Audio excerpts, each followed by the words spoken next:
Hello, everyone. In today's episode, I had a great conversation with Emily, and we spoke on a bunch of topics. A few that we detailed are the dangers of the birth control pill, working through limiting beliefs, building your personal business online, and finding what naturally lights you up.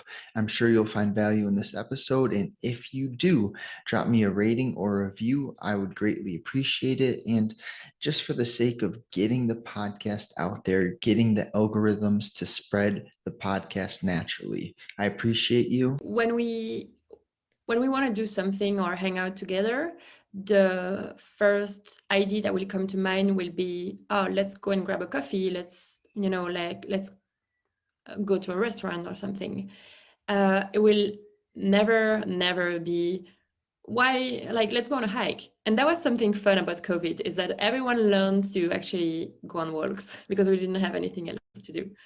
Um, so yeah, I guess it's just because I think it will be different for every country in Europe, because I know some people from Spain, they are much more active than we are because they live nearby the sea, so they can go surfing and stuff. Not all of them, but most of them. And I feel like because we are in Belgium and it's kind of in the middle of no, like we don't really have a lot of nature around. I think that's the main. So, is Belgium sort of like New York? It's just in the middle of everything. Um, yeah, it's actually the capital of Europe. So it's kind of in the middle of everything. We do have a small seaside, but yeah, it's not New York because we don't have like big buildings and stuff. But we do have a lot. Like every time there is a meeting with all the European parliaments, it's happening in Europe, in Belgium, in Brussels. So I feel like business wise there are things going on, but the country is so small that you can't really scale anything here, so most people go either to Holland or to France. So yeah, it's kind of like I don't really know what we are in the middle of everything and nothing at the same time. Yeah, it's a bit different, but some similarities. So when you mentioned during COVID, you guys were hiking much more. Do you enjoy hikes? Were you noticing that it had a positive benefit on your mood? And if so, how come you guys didn't continue to do that? Was it just because life got busy again? I personally love nature, and I lived, I don't know if I can say live, but I lived in South Africa for 3 months. And that's where I discovered the power of being outside and hiking and going on the like cold water and stuff. And so I always wanted to implement that in Belgium. And that's also part of the reason why I wanted to leave so bad before COVID. I wanted to leave Belgium because I was like, nobody here has the mentality that I have. So I'm still implementing all of that. So I'm climbing. I'm doing indoor climbing. I'm walking every day. My mom has a dog, and I walk the dog as soon as possible. I want to have. I do have a full-time job now, but I want to have that. I'm also working online, so I can at some point live from wherever I want. So yeah, that's definitely something I love. But most of my friends, they don't really. It's not something that they really value. I mean, I think they do, but I feel like people get into their habit pretty quickly. So once COVID was over, old patterns came back pretty quickly, and it was the same old again.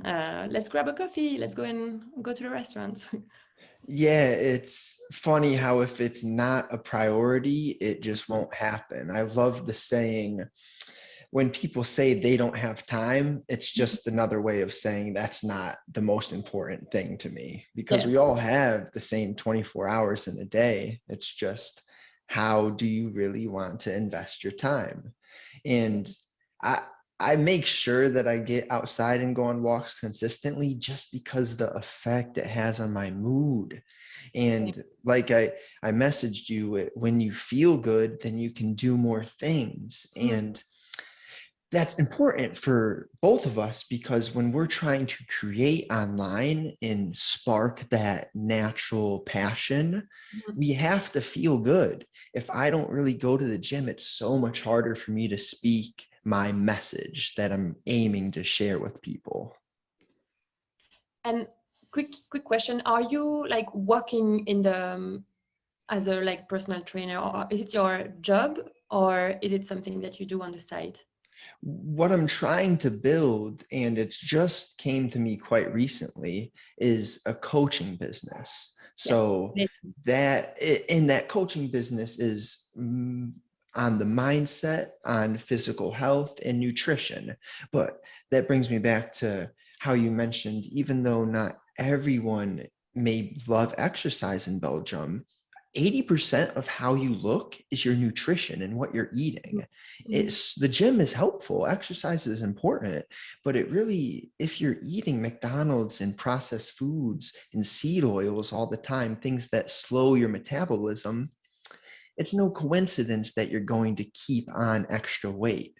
Yeah. And so, yeah, what I'm doing is I have a lot of things going on because I'm in that building process. It doesn't happen quick. You know what I mean? Yeah, that's terrible because we always feel like it's, I don't know about you, but like I felt like it was going to happen so quick when I decided that I wanted to build something online 2 years ago. I was like, I was telling to my friends, in 6 months, you see, I'll be successful online. And then you actually see that the reality is pretty different, which is amazing because it's a journey. Um, as you say, I feel like there is a learning phase when you are building something online. It's like a degree in some, like in some degree. I mean, like you are learning how things work and what you have to do. You learn to market yourself. What do you want to do really? What do you want to bring to the world?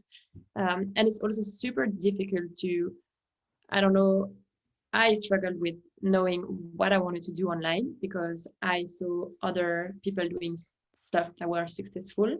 And for a long time, I believed that I had to do the same thing as they were doing to succeed online. And I feel like this is the wrong way to go. You have to really find what who you are. I mean, what you enjoy doing, and the journey will be so much easier. But yeah, so it's definitely a process. So, how did you figure out specifically what you were passionate about and the message that you were looking to share? Honestly, I'm still figuring things out. I've studied marketing, so this is what I know. It's something that I can use as a tool.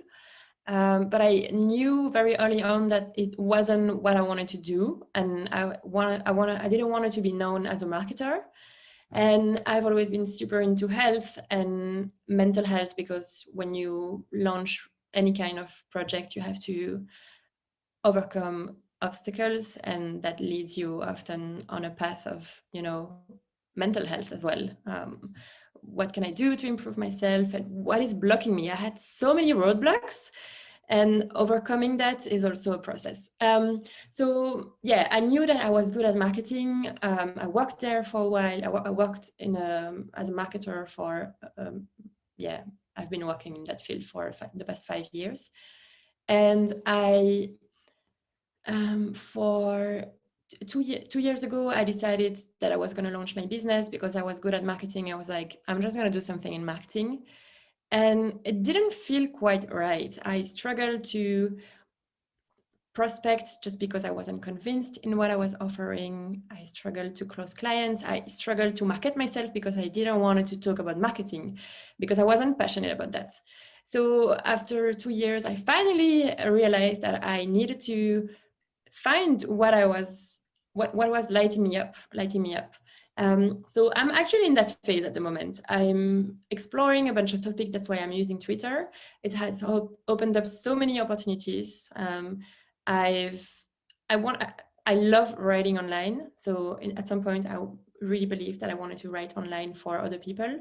But once you do it, you realize that maybe that's not quite it yet, because like I love creating for myself and I feel like it's a piece of art, but then do I really want to do that for other people? Maybe I've seen someone successful doing that, so I believed again that this is what I had to do.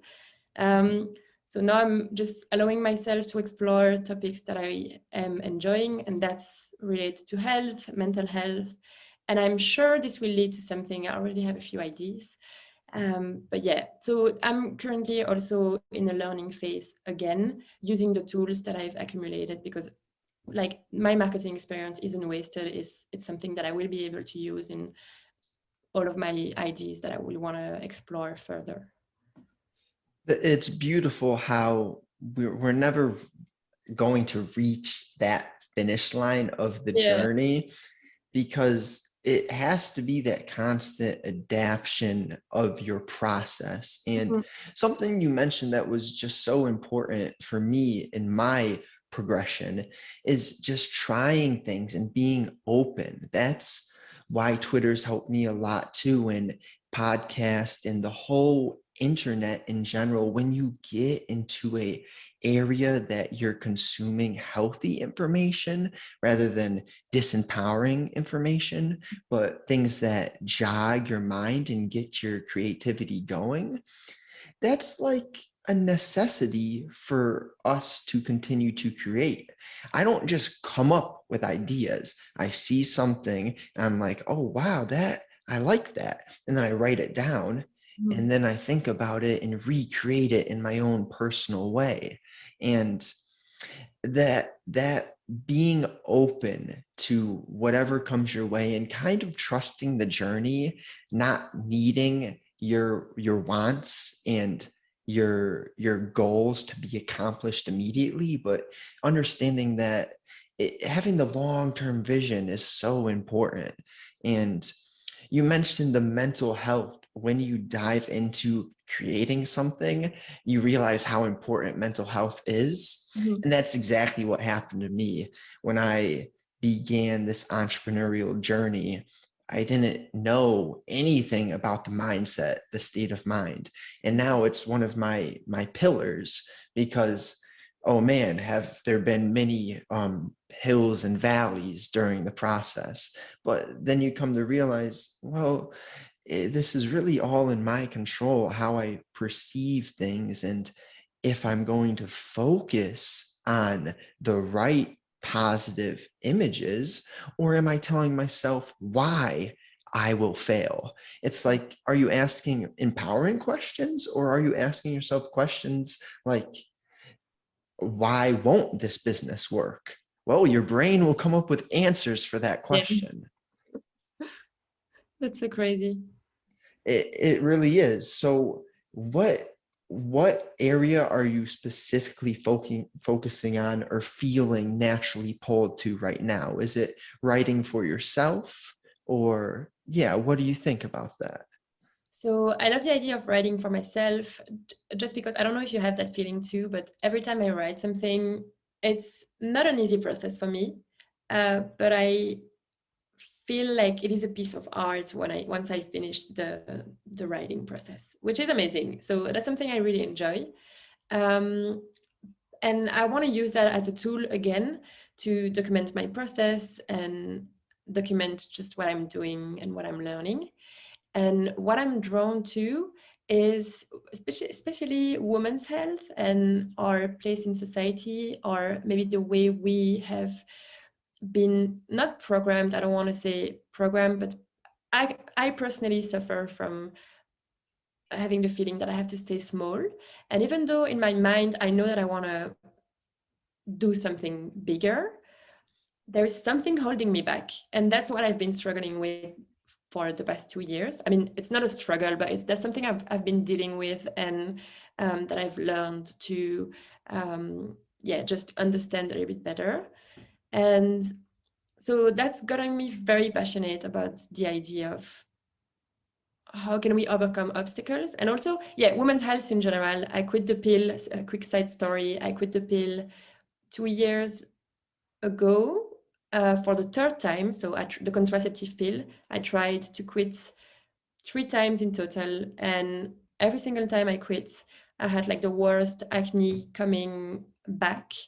And I, had experienced terrible side effects. I was super depressed. And it did, like, the first time I quit, I didn't have my period for a whole year. And I I was eating pretty, yeah. You want to say something? No, I just think it's kind of mind blowing because I'm not a fan of pharmaceuticals.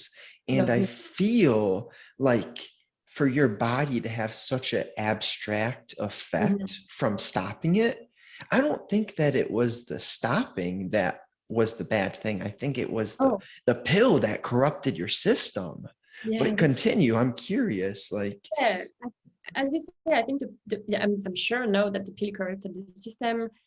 And the crazy thing is that every time I stopped, I would go to my gynecologist and to my dermatologist saying, this is not working for me. I don't have my periods. I have the worst acne ever, all over my face, all over my back and my shoulders. And I really struggled with, you know, yeah, struggled. My mental health was very low at the time. And all they were saying was, you should take the pill again. Like the gynecologist was saying, you are crazy. You can't stop the pill. You have to take it again. Otherwise, it will regulate your periods. And the dermatologist was saying, you have to take Accutane if you have acne, otherwise it will never go away. And I was convinced that there had to be another way. And I was like, if the pill masked maybe some symptoms for 10 years, because I took it very early on in my job, like in my life, I I need to fix that because the pill will only like hide the problem for a bit longer. And what happens if I want to have kids in 5 or 10 years, if I can't because I just took the pill for so long? So that's also why I'm super into women's health, because I feel like a lot of women are experiencing that, and we don't have a lot of support from doctors and pharmaceutical, as you say, because first the pill was invented so long ago, it's working, so they don't have any incentive to make something that works better. And yeah, I mean, I don't understand how doctors and stuff don't really try to find a solution for a woman. I think because so many women are just taking the pill and don't really say anything. they don't realize how much it's affecting their emotional state. Mhm. My first girlfriend from high school, she was on the pill the whole time. And I've come to realize I don't think that she was as crazy as I thought back then. I think it was that pill just destroying her emotional balance. Mhm. So, what did you do to kind of come up with a solution to that? Because I see you don't have acne right now. Oh, You know, mhm. Yeah, so it was a very long journey. I quit the pill the first time at 21. I'm now 26. The first time I quit the pill for the first year, I tried nutrition, only nutrition, and I started working out. So I was eating super healthy, maybe in a way that was too healthy. I wasn't really allowing myself to have anything outside of what was supposed to be healthy. I even became vegan, and also because I had other um, I wanted to save the world, so I wanted to go vegan because I wanted to stop eating animals and stuff, and for the pollution and etc. So I became vegan, but my body didn't handle that at all, and it was super frustrating for me because I could see online how it was working amazing for some people, and it was like the best diet ever, and yet I wasn't handling it well. I was bloated constantly. It was making my acne worse, I think. So yeah, I think it was a bunch of factors that made the whole um, thing very, very difficult for me to handle. So I took the pill again after a year. I remember, so this is not to bash the vegan diet because I am 100% sure it has a lot of benefits and it works amazing for some people. But after a year of not having my period, when I ate my first chicken, I had a little bit of blood the day after. So it's a little bit of a proof that not there isn't one diet that will work for everyone. I don't know if it, yeah. Yeah, sorry. no, You're okay. That's a beautiful point because we're all different. And I cannot stand when people say, this is my way Mm, and you have to do it my way. See, I'm in good shape and I've noticed great results from my specific nutrition that I'm doing currently. But does that mean I have the right to say, hey, this is the holy grail? If you're mhm, not eating my diet, you're wrong. And that just irritates me when people think that they know it all. I mhm, really love when someone can say, what I know is that there's so much that I don't know. mhm. And being humble, even though I'm sure you've come super far in your journey, it's like there's never a know it all point in time. You just have to be open to using trial and error. And I like this process that you went through of kind of listening to your body. You're the doctors are telling you this statement and they're giving you no other option, but you were curious and you tried other things. So what is the type of nutrition that is you feeling and not having acne right now? So that was the first year, and then I took the pill again because I was really feeling bad. And after a while, I felt ready to quit again. And I decided to be a little bit more flexible with my nutrition. I mean, I don't know if I have the best nutrition ever, but I'm just eating things that I know won't make me bloated. Um, I'm trying to have a salty breakfast to not spike up my cortisol level in the morning. But I also love having a good acai bowl. So then I have like, I don't know, I have a pretty balanced diet, as I would say. And I've learned to accept the idea of not eating super like the best diet ever. If I'm like on holiday with friends and I'm eating a little bit more fried food, that's okay. I because the first year I tried to fix myself through nutrition. I was being super strict. I wasn't allowing myself anything. I quit sugar. I quit dairy, gluten. I wasn't eating anything. I wasn't feeling well. I I just was super strict with everything, and now I'm more flexible, but I still don't really eat a lot of gluten. I do love dairy. I don't eat a lot of sugar, but I still do sometimes. So I'd say that's my diet. it, it's important to have a balance that allows for longevity. And I Mhm. think what you went through is something I can relate to. It's just burning out when you're doing something so meticulously strict and you give yourself no wavering room to reward yourself. It's not a recipe for a consistent whatever you're doing, like in the gym or nutrition or relationships. There needs to be a little bit of looseness to these things. Mhm. And that's why I like to view. So if you have fried food, sure, we know it's not the best, but have you earned it? If you're in good shape and most of the time you're eating, a big thing for me is natural foods. So Yeah. I like this simple thing. If I cannot pronounce the ingredients, it shouldn't go in my body, you Mhm. know? And if my grandparents didn't know what it was 50 years ago, why should I eat it now? Like, I don't even know, Captain Crunch or I can't even go with examples, Pop Tarts and just Oh, things that are not yeah, natural, that's perfect. but things like dairy and I'm a big fan of animal treating animals humanely, but at the same time I do consume animals and I at least go locally sourced for the eggs, and we're about to invest in an extra freezer so we could go locally sourced for the cows to make sure that it's a grass-fed cow, that it was not raised in, a cubicle with no room.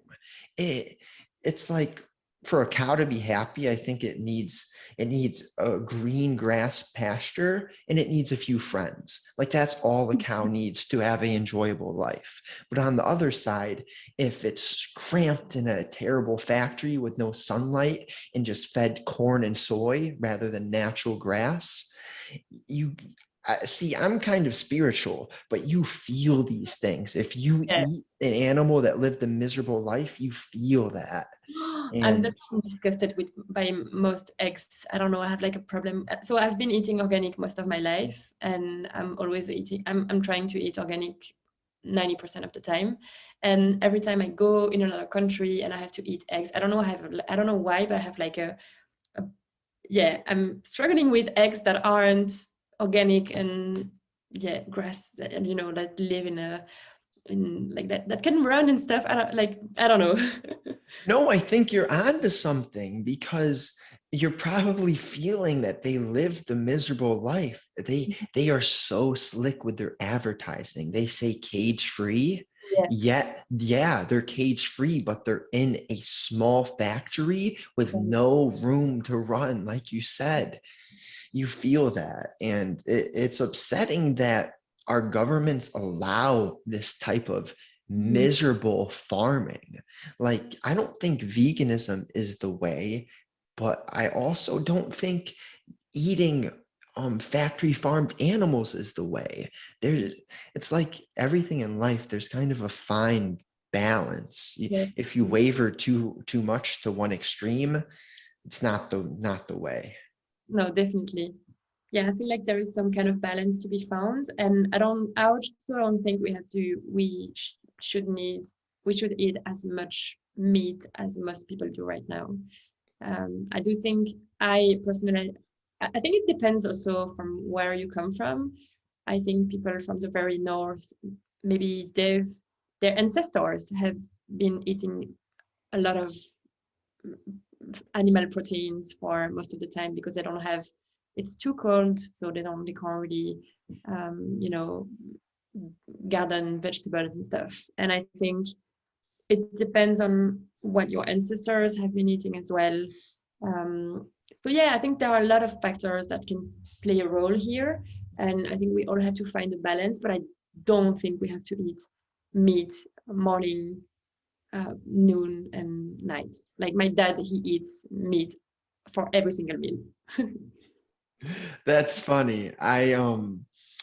It goes back to what we mentioned, just kind of figuring out what works for you. And it is a tough thing because I'm trying to build a lot of muscle, and I know that protein is the key factor to that. But at the same time, so important is things like fruits and dairy. Like like, I do agree with the point. You don't need meat at every meal. There needs to be a little bit of um your body wants a bunch of different foods. It doesn't just want a consistent thing. So if I am eating, I do have 2 meals a day, and I try to make sure I get a certain amount of protein in each meal, but I'm never eating the same thing. Like maybe it's eggs, maybe it's chicken, or maybe it's beef, but I'm not, and it's a hard thing because I don't think someone like you would be sensible to eat the same diet as me because I'm trying to build a bunch of muscle, and I'm sure that you're not trying to become a bodybuilder yourself. No, definitely not. But I also think that, as you say, we wouldn't benefit from the same diets. Also, again, to talk about women's hormones and stuff, I feel like a male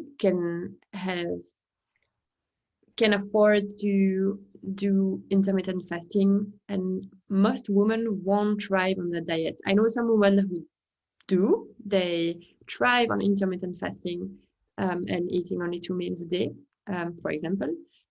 But I know most women won't. So it's super interesting, important to um, yeah, be conscious of that and make sure that you find a diet that works for you, and it's not because someone else is thriving on said diet that it will work for you as well. Right. It's important to kind of figure out what works for me and how do we do that? I mean, by being open and aware of what your body's telling you. What are some of the methods that you use to enhance your self-awareness? Good question. I would say, because I'm thinking when I quit the pill, I would say I'm not eating. I still struggle with bloating and stuff. So I know I could be eating better, but I also try to have a balance between feeding my body and feeding my mind. And sometimes I just want to have something that I know will bloat me, but I'm just enjoying the moment with friends. And so that's worth it. So that's one way of finding balance there and listening to my needs. And other times when I'm just on my own, I'm going to make very simple meals and seeing if how I react. Yeah, I would say like when I'm on my own, it's definitely easier to track everything and to not be bloated. And every time I go out or I do something with other people, I kind of know that I will experience some discomfort. So what food specifically caused that feeling for you? I'd say like legumes. I don't really digest them very well. Um, Peppers for some reason, and everything. Yeah, I think that those are the main food that I don't. I mean, I digest very well animal proteins. That's why I don't really want to stop eating that. Uh, Animal proteins don't digest well for you? yeah, I do digest them very well. So yeah. Oh, see, and that's one of those things. It's like, well, do I listen to my body or do I listen to society? And I don't think that they're pushing the veganism for no reason. I truly feel like we do need that animal protein. It's just about making sure that it was created and farmed in a humane, sustainable manner rather than the destructive factory farming. But that's funny you mentioned the legumes because that's something I don't eat just based off of the information I've learned. Really? They're more of a survival food. And I'm not a nutritional scientist. I do not have a 8-year master's degree in this, but just from what I've learned in the trial and error, there's certain things that your body digests smoothly and well, and then there's other things that your body kind of just says like, what the fuck is this? What is this? Yeah, that's why I think that's why when I went vegan for almost a year, my body didn't handle that well, just because I was eating too many foods that I couldn't digest, and it really irritated my gut lining. It just messed up with my whole body, I feel like. Even though I wish it had worked, honestly, but yeah, Right, because the morals of it is I love animals. I am like that's the I thing. I won't kill a spider anymore. I used to kill animals. And now anything and everything I try to make sure it lives. Like there was a moth in my bathroom today and I got it outside of the window, Oh, and it's like I love animals, but at the same time I if I fed my body nothing but plants and vegetables, I wouldn't have the energy to have the impact on real humans that I'm looking to have. And it's kind of crazy how much the nutrition, the mindset, and your overall well-being is intertwined. If going back to if you don't feel good, you're not going to have the energy to create things and be someone who inspires other people. yeah, I couldn't agree more. That's why I decided to to stop being vegan at the end, because I did that in the first place because I wanted to not save the world, but I had like very good intentions. I wanted to lower my carbon footprint. I wanted to save animals and stuff. But then it made me so miserable that I was like, if I can't really help myself and I can't be in a good place, how will I be able to help others? I'm trying to save the world, but I can't even save myself. So I was like, I need to take care of myself first. And hopefully, I mean, I'm sure it will end up having an impact on other people. So that was a big lesson there as well. What was coming to that realization like? Because what society wants you to think is you're saving the world, but then you're like, but I feel horrible. So what do I choose? What was that like coming to that realization? It's actually it's a good question and it's something I haven't really talked. I remember that period very well, and I remember the feeling I had at that period, but I never thought about it again. And I remember feeling so ashamed actually because I said to all of my friends that I was going to go vegan. I didn't mention it, but at the time I also went back to university to study marine biology because I wanted to be a scientist. And so that was my first year. I was 23. I already had a degree, but yeah. So I had a lot of things going on at the time. I tried to be I think it was the first time in my life where I tried to do something good. So the marine biology thing, being vegan, quitting the pill.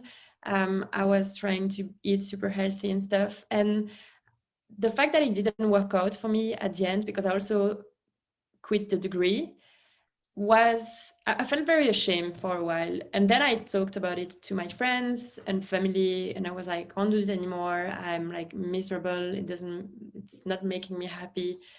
And in the end, you just realize that people are super understanding. And I've I've had a lot of moments in my life where I was just so lost on what the next step was and what am I trying to do here?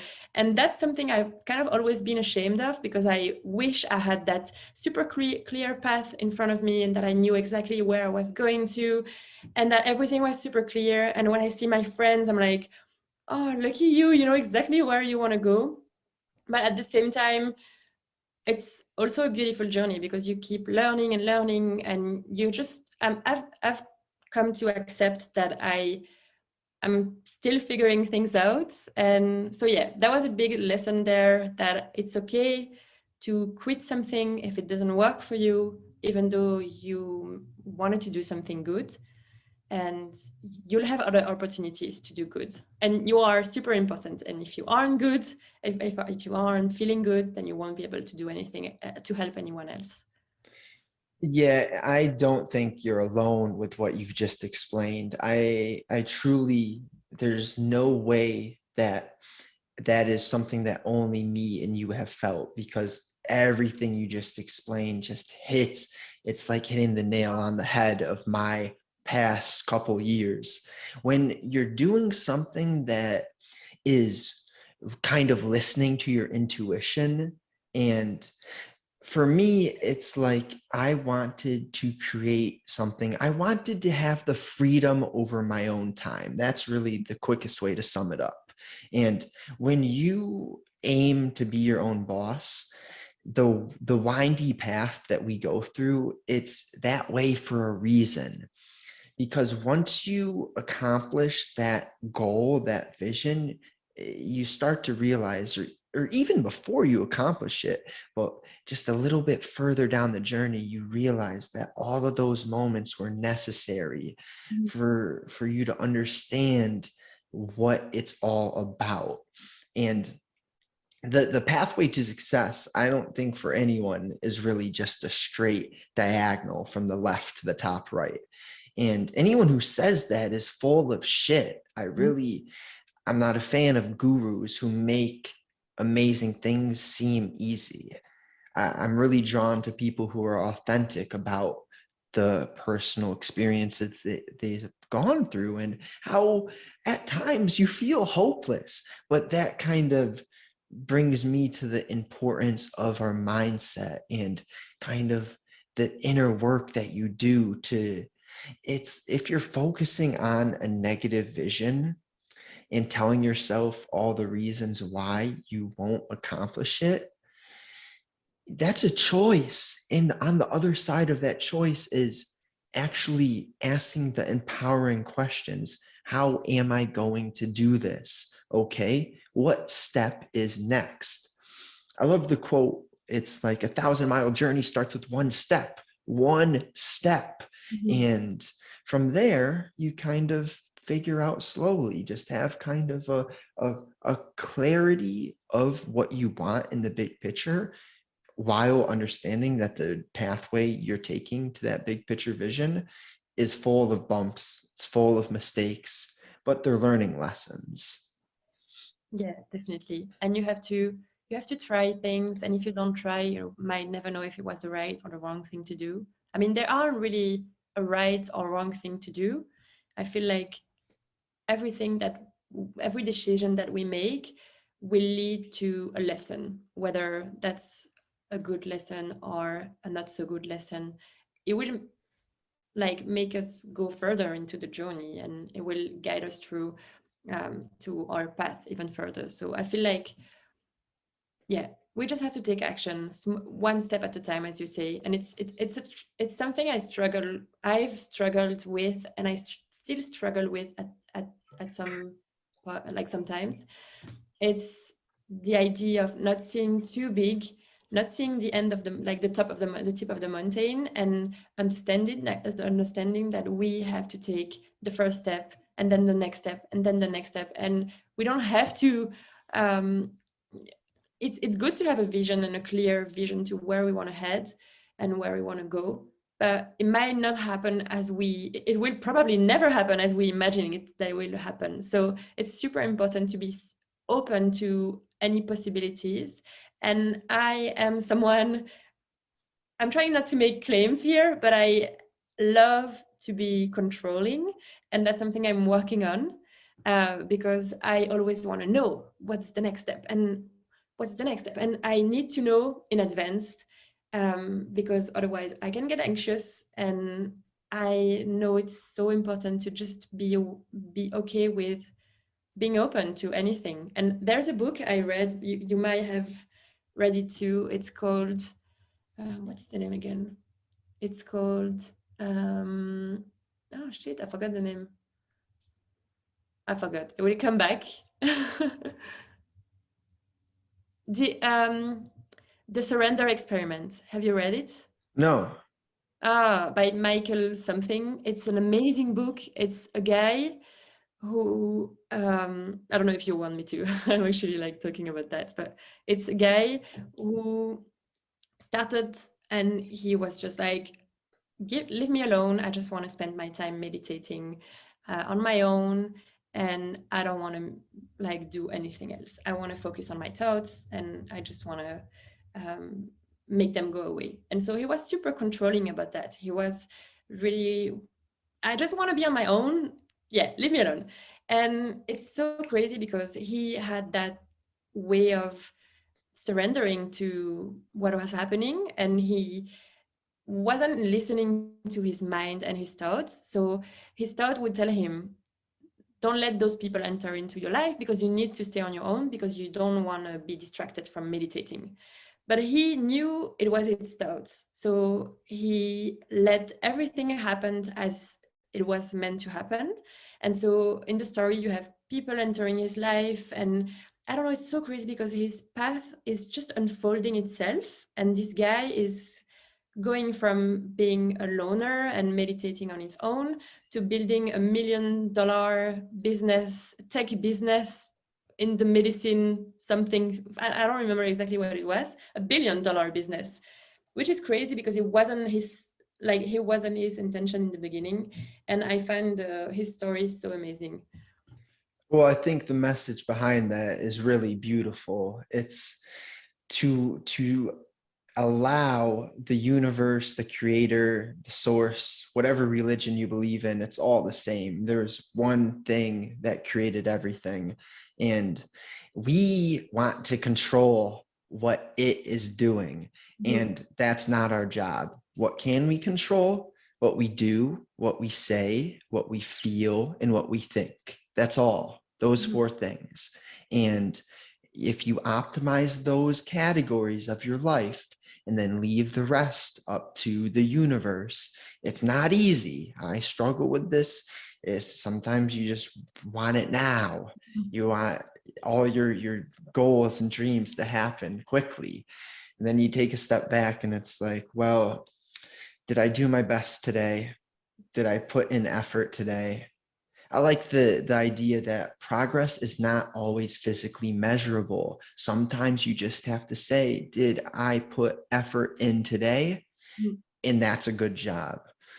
And how did you become or fall into the growth mindset? Because I had a fixed mindset for a long time.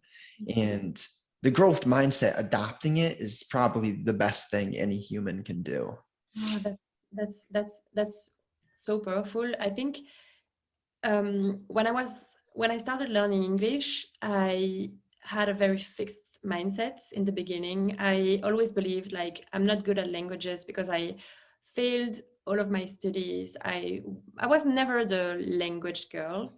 And when I started learning English, I decided at some point that I was gonna listen to books because I was like, I don't really understand what people are saying. So I'm gonna practice my listening skills. And I started listening to audiobooks. It was very early on in my English learning journey. And the first book I listened to was a fiction book. And then I stumbled upon this book, which is called Mindset by Carol Dweck, Dr. Carol Dweck. And it blew my mind. And I think that's honestly the book that opened my mind to having a growth mindset. I just realized that if we we aren't this or that, we are what we allow ourselves to be. And if I want to become good in English, then I can just do a little bit every day and I will become the like eventually if I put the effort daily, something will happen. Like it's not possible that I stay in the same place. And yes, of course, certain people have it's easier for other people, for some people than it is for other people. I learning speaking languages isn't my the first thing I'm good at, but I've learned to accept that and still go on the journey and try to learn the language. And in 4 years, only 4 years, without taking any class, I think I took like maybe a 2 or 3 weeks class, English lessons, and I am speaking better than most of my friends. My writing is much better than my speaking, but still, I mean, I'm super impressed by the progress. That is impressive. So, what else did you do besides listening to audiobooks? Because I would love to learn another language and I am not going to go and take classes for it. But if there's another way that I could learn, I think that So, that's a amazing skill to have. So yeah, your first yes, language is Belgium? yeah, it's French. Oh, je So, m'appelle Justin, comment ça va? I, ah, nice, ça va I, bien et toi? I took French in high school and Yeah, I feel like a lot of Americans take French in high school. and I barely know anything, but I know how to say my name, how to count to 15. And isn't ice cream la glace? Some Yeah, yeah, nice. so okay. I interrupted the question. Well, do you It's remember okay. the question? The question was, yeah, what else did I do to learn English? I mean, to learn a language or a new skill, I would say in general. But to learn English, so yeah, I am very bad with the whole education system. I dropped out of school.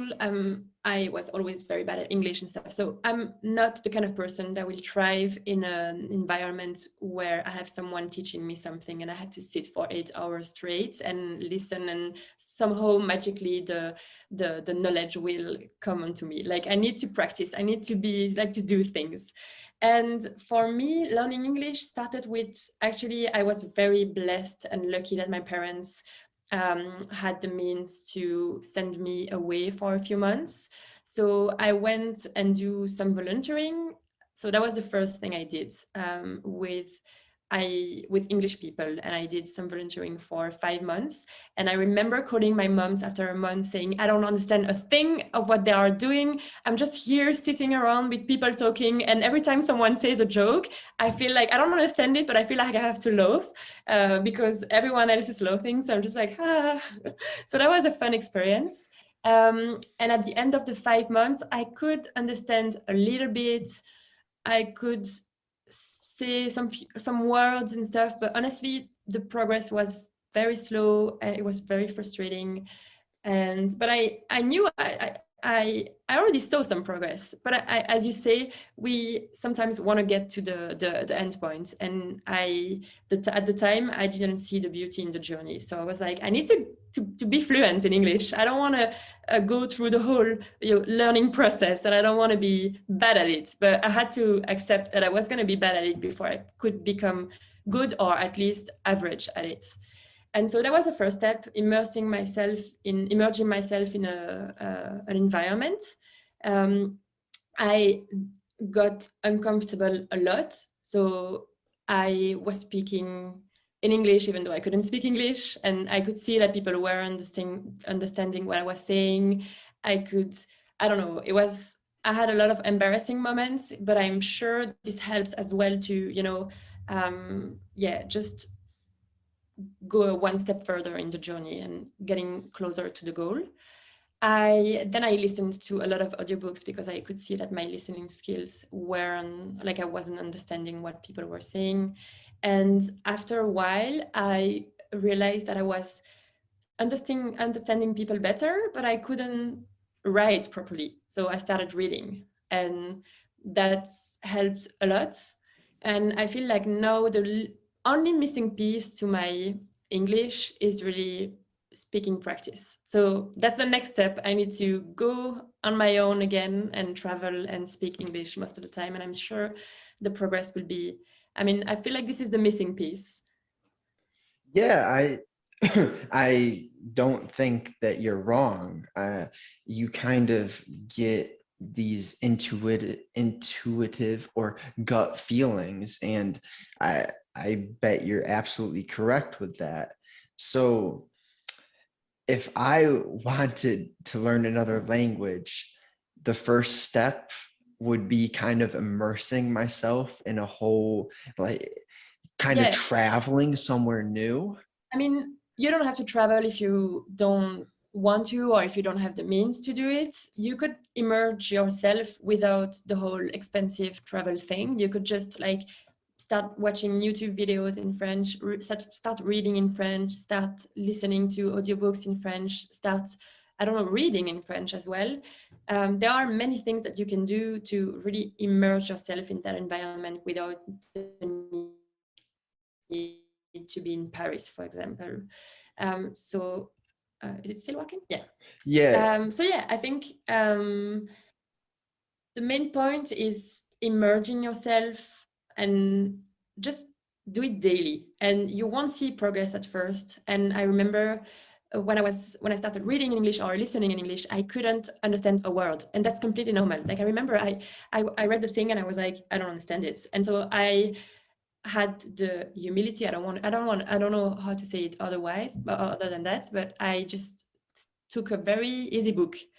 I started with very easy books, and even though I wanted to read self-help books, but I didn't have the knowledge I didn't have the level to read those kind of books. So I started with something easier and slowly increased the difficulty from there. And I think a big part of doing anything is having a good reasoning behind what you're doing. So, what was your driver to learn English? Oh, I knew. So I felt stuck in Belgium. I couldn't speak English. I could only speak French, and I could speak a little bit of Dutch because in Belgium we are supposed to speak both languages. So I've been learning Dutch since I was very young, so I could speak it a little bit. But I knew I wanted to work globally. I wanted to have a lot of opportunities, and English is definitely a language that allows that. And it wasn't, I don't know if you've read the book Unfair Advantages, but it's something that says that we all are wired in a way, or through our education, or where we come from and who we are surrounded by, will shape us. And from that we can take, I don't know, things that we can use as our advantages in life, whether that's in business or, I don't know, relationships and anything. And I didn't have that English advantage because I wanted to work globally and I wanted to meet new people and to be able to travel easily. But I had that missing piece. So that was really the main driver, I would say. I wanted to have, and same as you, I wanted to be able to experience the freedom of working from anywhere. And I know it's possible to do it in French as well, but I love challenges. And I also love, yeah, I don't know, I became obsessed with English for some reason. Well, I think that's a good point that you love challenges. I feel like humans are meant to be challenged. And the moment that you don't have something meaningful that you're working towards, life becomes dull, Mhm. mind gets corrupted. And I think that's why some people do not get their instant gratification of their journey, because if you got what you wanted quickly, your future might turn out to be just not ideal. And I know for a fact that's what is going on with me, because a few years ago, all I wanted was money to be rich quick. Oh, So, damn, that's so funny. and I like now I realize that money is a tool. It helps you so much in life, Mhm. but money alone is not going to bring you happiness. You need a bigger purpose. You need to be helping people, to be helping yourself, to have connection, real connection. Like this conversation, it's what humans are meant to do, Mhm. to deeply connect. And it's kind of lost in today's age, and I think that's why so many people happen to be depressed. I can't stand that saying, because it's a choice to be depressed. It's Mhm. your thoughts, the way that you are continuously cycling negative thought patterns without having any awareness of what's going on. And that's why I'm so drawn to the state of mind, because I realize, oh, wow, even though I'm not rich, I'm so much happier than I could have ever imagined. It's Mhm. it's mind blowing what you're capable of when you really choose to go on a path of self development. Definitely. And I feel that's something I resonate with, the idea of, so I was the same 2 years ago. I was like, I want to be rich quick, basically. And you see, you see all of those claims online that you can be rich quick, even though I don't believe in that anymore. But I did believe in that when I first got into online businesses. And I feel like I didn't manage to get rich. And I feel like part of the reason why is because that was my only goal. And that was distracting me from finding fulfillment inside.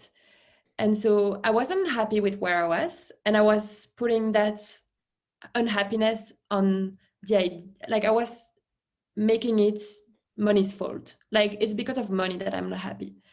And I kept having roadblocks in my journey because I think that deep down, I knew that if I was finally making the money, I'd finally realize that I wasn't any happier. And so I had to sabotage myself because that would give me an excuse to keep walking towards something and have something to think about, if that makes sense. And I finally, at some point, I was like, that's not what I need to be working on. I need to be working on myself and making myself happier. And when that will happen, everything else will follow. I know everything else will unfold once I will have found, and I'm still working on that. And I have done so much progress on that. But I feel like everything will take place and happen as it should once I'm happy with where I'm at and I'm content and, yeah, satisfied with the situation I'm at right now. And that's the idea of enjoying the journey. Mhm. Like we we just come to understand we're not going to force things to happen at a certain time. And that's the importance of recognizing progress and actually admiring yourself for taking or embarking upon the journey of self improvement. And good things take time. I love that quote because it's like you do the intraday small things and you focus on just one little thing, building that at a time, and eventually the whole wall is built. It's You have to really embody patience, and to embody patience there needs to be something meaningful behind what you're doing. And I don't think there's anything more meaningful than your own fulfillment and Mhm. personal ability to enjoy the day. Mhm. Like I used to be the person who I spent so much time with my friends in high school that I never wanted to be alone. If I Mhm. wasn't with my friends, I was with my girlfriend. If I wasn't with her, I was with my friends. And oh my gosh, it was hard to be alone for the beginning periods. And now I know I've made such progress because I like being alone now. And it's kind of shocking, like to even say that. How did that happen? Then what made you, I don't know, like invest into mental health, like invest into wanting to learn how to be alone? Well, I think we mentioned this earlier how one action transfers into something else. Mhm. So with my get rich quick idea, I spent so much time in the stock market and I still do the stock market in the mornings. But then from the stock market, I learned, holy shit, there's a lot of psychology behind this. And from psychology of the stock market transferred into mental health, recognizing or understanding how my breaths can be channeled to calm myself down. And from there, I started reading books about the market, but then that slowly transferred into deeper self development books, books about the atrocities of the world, kind of understanding how bad things can get can help you put into context. Okay, I have walls, I have technology, I have a shower that I can change the temperature on, I have a warm bed. Why the fuck am I miserable? Why am I complaining? And then I realized, oh, wow, like, and then it just kind of compounded. And now I am very conscious about how I'm using my time. That's Mhm. kind of it's hard to sum it all up because it's such a long journey, but I Sure. think that's the root to how this all escalated.